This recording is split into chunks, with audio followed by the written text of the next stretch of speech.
Hello प्यारे बच्चों, कैसे हैं आप सब। आशा करती हूँ आप सब अच्छे होंगे। आज हम आपको कक्षा 7 का अध्याय नंबर 16 पढ़ाने जा रहे हैं, जिसका नाम है प्रायश्चित। प्रायश्चित का मतलब होता है पछतावा। क्या एक बिल्ली के मरने पर भी कोई प्रायश्चित करता है? तो करता है तो कैसे करता है? क्या सचमुच प्रायश्चित करना पड़ा? तो देखते हैं इस कहानी में अगर कबरी बिल्ली घर भर में किसी से प्रेम करती थी तो रामू की बहू से। कबरी बिल्ली का नाम है और रामू की बहू से वो प्रेम करती थी। और अगर रामू की बहू घर भर में किसी से घृणा मतलब नफरत करती थी तो कबरी बिल्ली से। रामू की बहू 2 महीने में मायके से पहली बार ससुराल आई थी। पति को प्यारी और सास की दुलारी 14 साल की बालिका। भंडार घर की चाबी उसकी करधनी में लटकने लगी, मतलब उसको मिल गई थी पूरे घर की चाबी। नौकरों पर उसका हुक्म चलने लगा और रामू की बहू घर में सब कुछ। सास जी ने माला ली और पूजा पाठ में मन लगा लिया, मतलब सब चीज अब रामू की बहू करेगी। लेकिन बहू ठहरी 14 साल की बालिका। कभी भंडार घर खुला है तो कभी भंडार घर में बैठे बैठे सो गई। कबरी बिल्ली को मौका मिला, घी दूध पर वह जुट गई। रामू की बहू की जान आफत में और कबरी बिल्ली के छक्के पंजे। रामू की बहू हांडी में घी रखते रखते ऊँघ गई और बचा हुआ घी कबरी के पेट में। वो उसका सामान खा जाती थी और वो छुपाते छुपाते थक गई थी। दोनों बहुत, बिल्ली को तो मजे आ रहे थे और रामू की बहू परेशान हो रही थी। रामू की बहू दूध ढककर मिश्रानी को जींस देने गई और दूध खत्म। मिश्रानी को जींस देने गई और दूध फिर से खत्म। अगर बात यहीं तक रह जाती तो भी बुरा ना था। कबरी बिल्ली रामू की बहू को कुछ ऐसा परख गई थी कि रामू की बहू के लिए खाना पीना दुश्वार। उसे पता चल गया था कबरी बिल्ली को कि कब क्या करने वाली है रामू की बहू, तो पहले वो अंदाजा लगा लेती थी। रामू की बहू के कमरे में खीर से भरी कटोरी पहुंची और रामू जब तक जाए तब तक कटोरी साफ चटी हुई। बाजार से मलाई आई और जब तक रामू की बहू ने पान लगाया मलाई गायब। रामू की बहू ने तय कर लिया कि या तो वही घर में रहेगी या कबरी बिल्ली ही। मोर्चा बंदी हो गई और दोनों सतर्क। बिल्ली फंसाने का कटघरा आया। उसमें दूध, मलाई, चूहे, बिल्ली को स्वादिष्ट लगने वाले सब तरह के व्यंजन उसके अंदर कटघरे के अंदर रखे गए। लेकिन बिल्ली ने उधर निगाह तक नहीं डाली। इधर कबरी ने सरगमी दिखलाई। अभी तक तो वह रामू की बहू से डरती थी, पर अब वह साथ लग गई, लेकिन इतने सारे फासले पर कि रामू की बहू उसको हाथ न लगा सके। अब उसे भी सरगमी, कबरी भी अब उसमें रहने लगी ध्यान से। कबरी के हौसले बढ़ जाने से रामू की बहू का घर में रहना मुश्किल हो गया। उसे मिलती थी सास की मीठी झिड़कियां और पतिदेव को मिलता था रूखा सूखा भोजन, क्योंकि अब वो बिल्ली से इतनी परेशान हो रही थी। बिल्ली उसका कुछ भी सामान नहीं छोड़ रही थी। एक दिन रामू की बहू ने रामू के लिए खीर बनाई। पिस्ता, बादाम, मखाने और तरह तरह के मेवे दूध में ओटाए गए। सोने का वर्क चिपकाया गया और खीर से भरकर कटोरा कमरे में ऐसे ऊंचे ताक पर रखा गया जहां बिल्ली ना पहुंच सके। रामू की बहू इसके बाद पान लगाने में लग गई। उधर कमरे में बिल्ली आई। ताक के नीचे खड़े होकर उसने ऊपर कटोरे की ओर देखा। सूंघा, माल अच्छा है। ताक की ऊंचाई अंदाजी और अंदाजा लगा लिया कि कितनी ऊंचाई पर है, उसे कितनी छलांग लगानी है। तो रामू की बहू पान लगा रही है। पान लगाकर रामू की बहू सास जी को पान देने चली गई तो कबरी ने छलांग मारी। पंजा कटोरे में लगा और कटोरा झनझनाहट की आवाज के साथ फर्श पर। आवाज रामू की बहू के कान में पहुंची। सास के सामने पान फेंक कर वह दौड़ी, क्या देखती है कि फूल का कटोरा टुकड़े टुकड़े, खीर फर्श पर और बिल्ली डट कर खीर उड़ा रही है।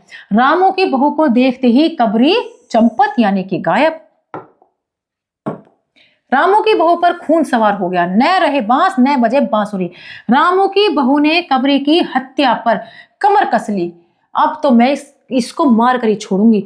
रात भर उसे नींद नहीं आई। किस दांव से कबरी पर वार किया जाए कि फिर जिंदा न बचे।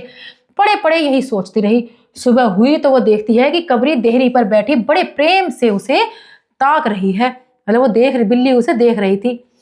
रामू की बहू ने कुछ सोचा, इसके बाद मुस्कुराती हुई उठी। कबरी रामू की बहू के उठते ही खिसक गई। रामू की बहू एक कटोरा दूध दरवाजे की देहरी पर रखकर चली गई। हाथ में पाटा लेकर लौटी तो देखती है कि कबरी दूध पर जुटी हुई है। मौका हाथ में आ गया। सारी ताकत लगाकर पाटा उसने बिल्ली पर पटक दिया। कबरी हिली न डुली, न चीखी न चिल्लाई, बस एकदम पलट गई। ऐसा पाटा उसने मारा। आवाज जो हुई, मेहरी झाड़ू छोड़कर, मिश्रानी रसोई छोड़कर और सास पूजा छोड़कर घटना स्थल पर उपस्थित हो गई, जहां पर वो बिल्ली को उसने पटरा मारा था। सब के सब वहीं आ पहुंचे। अब रामू की बहू सिर झुकाए हुए अपराधिनी की तरह बातें सुन रही है। मेहरी बोली, माँ जी, बिल्ली की हत्या और आदमी की हत्या बराबर है। हम तो रसोई ना बनाएंगे जब तक हत्या बहू के सिर रहेगी। सास बोली, हाँ ठीक तो कहती हो। अब जब तक बहू के सिर से हत्या न उतर जाए तब तक न कोई पानी पी सकता है, न खाना खा सकता है। बहू यह क्या कर डाला? मेहरी ने कहा, फिर क्या हो, कहो तो पंडित जी को बुला लाऊं। अब क्या कैसे करना है, कैसे हत्या का अपराध सिर पे से हटेगा? सास की जान में जान आ गई। सास की हाँ सही कह रही है, अरे हाँ जल्दी दौड़कर पंडित जी को बुला लो। बिल्ली की हत्या की खबर बिजली की तरह पास पड़ोस में फैल गई। पड़ोस की औरतों का रामू के घर तांता बंध गया। तांता बंध गया मतलब भीड़ लग गई। चारों तरफ से प्रश्नों की बौछार और रामू की बहू सिर झुकाए बैठी है। पंडित परम सुख को जब यह खबर मिली, उस समय वे पूजा कर रहे थे। खबर मिलते ही वे उठ खड़े हुए। पंडिताइन से मुस्कुराते हुए बोले, भोजन नहीं बनाना, लाला घासीराम की पतोहू ने बिल्ली मार डाली, प्रायश्चित होगा, पकवानों पर हाथ लगेगा।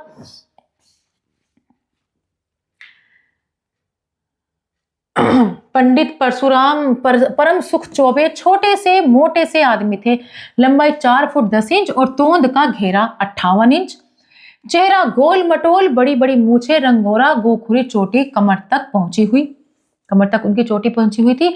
कहा जाता है मथुरा में जब पंसेरी खुराक वाले पंडित को ढूंढा जाता था तो पंडित परम सुख को उस लिस्ट में प्रथम स्थान यानी कि पहली जगह दी जाती थी। पंसेरी खुराक वाले यानी बहुत खाते हैं। पंडित परम सुख पहुंचे और कोरम पूरा हुआ। पंचायत बैठी। सास जी, मिश्रानी जी, किस्नू की माँ, छुन्नू की दादी और पंडित परम सुख। बाकी स्त्रियां बहू से सहानुभूति प्रकट कर रही थी कि देखा जाएगा, कुछ ना कुछ सही अच्छा हो जाएगा। किस्नू की माँ ने कहा, पंडित जी, बिल्ली की हत्या करने से कौन कौन सा नरक मिलता है? पंडित परम सुख ने पत्रा देखते हुए कहा, बिल्ली की हत्या अकेले से तो नरक का नाम नहीं बताया जा सकता। वह मुहूर्त भी मालूम हो जब बिल्ली की हत्या हुई तो नरक का पता लग सकता है।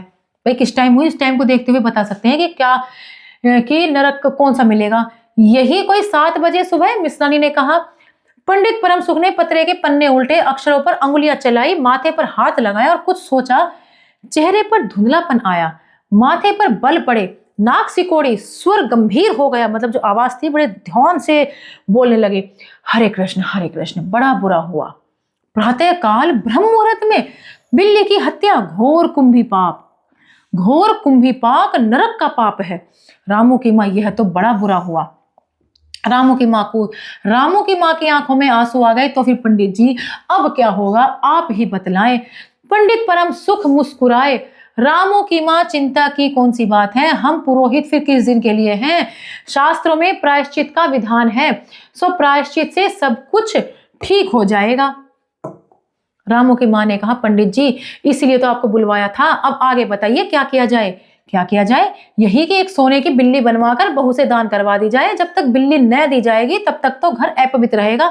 जब सोने की बिल्ली बनाओ और बहू से दान करवाओ। बिल्ली दान कर देने के बाद 21 दिन का पाठ हो जाए। छुन्नू की दादी, हाँ और क्या पंडित जी, ठीक है तो कहते हैं, बिल्ली अभी दान दे दी जाए और पाठ फिर हो जाए। रामू की माँ ने कहा, तो पंडित जी कितने तोले की बिल्ली बनवाई जाए? पंडित परम सुख जी मुस्काए। अपनी तोंद पर हाथ फेरते हुए उन्होंने कहा, बिल्ली कितने तोले की बनवाई जाए? अरे रामू की माँ, शास्त्रों में लिखा है कि बिल्ली के वजन भर सोने की बिल्ली बनवाई जाए, लेकिन अब कलयुग आ गया है, धर्म कर्म का नाश हो गया है, श्रद्धा नहीं रही। सो रामू की माँ, बिल्ली के तोल भर की बिल्ली तो क्या बनेगी, क्योंकि बिल्ली 20-21 शेर से क्या कम होगी।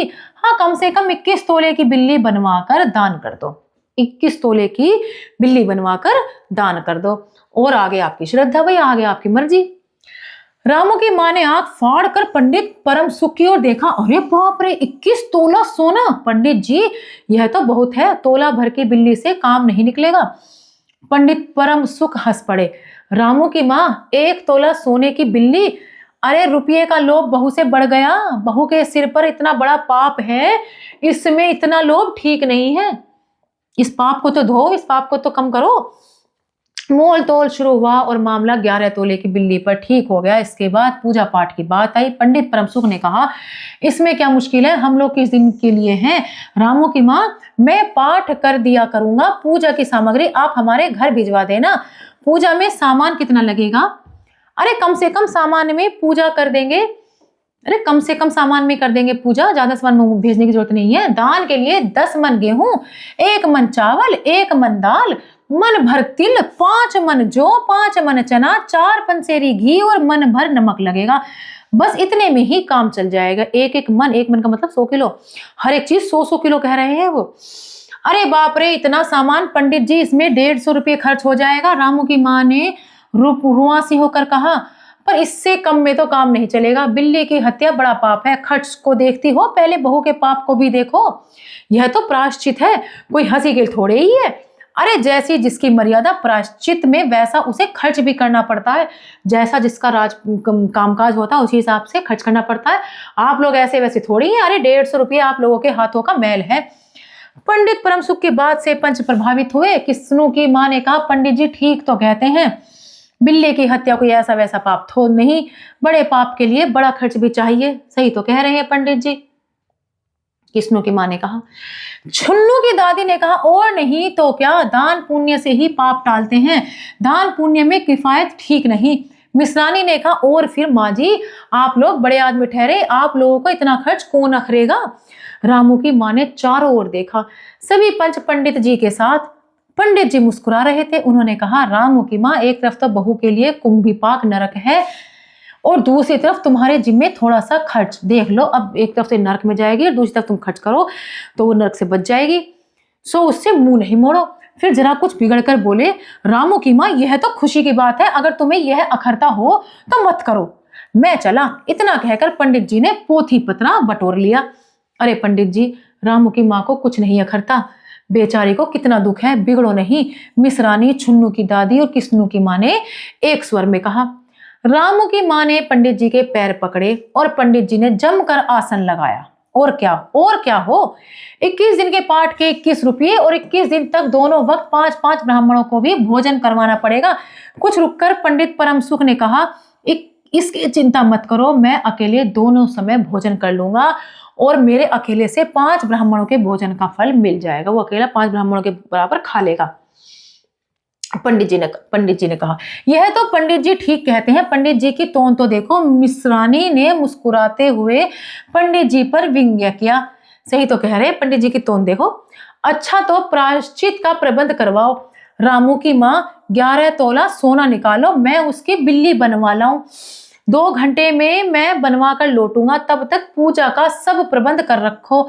और देखो, पूजा के लिए क्या क्या चीज चाहिए, सब चीज का प्रबंध करो। पंडित जी की बात समाप्त भी नहीं हुई थी कि मेहरी हांफती हुई कमरे में घुस आई। सब लोग चौंक उठे। रामू की माँ ने घबरा कर कहा, अरे क्या हुआ रे। मेहरी ने लड़खड़ाते स्वर में कहा, माँ जी, बिल्ली तो उठकर भाग गई। यानी कि वो मरी नहीं थी, वो सिर्फ थोड़ी देर के लिए बेहोश सी हुई थी। वो मरी नहीं, वो तो होश में थी, वो तो भाग गई। अब सब कुछ धरा का धरा रह गया। तो इसे देखो, अगर वो कुछ हो जाता तो क्या हालत हो गई थी, क्या काम हो रहा था इसमें। तो आपको ये कहानी आशा करती हूँ अच्छी लगी होगी, आपको ये अध्याय भी अच्छे समझ में आया होगा। मिलते हैं अगली कक्षा में। धन्यवाद।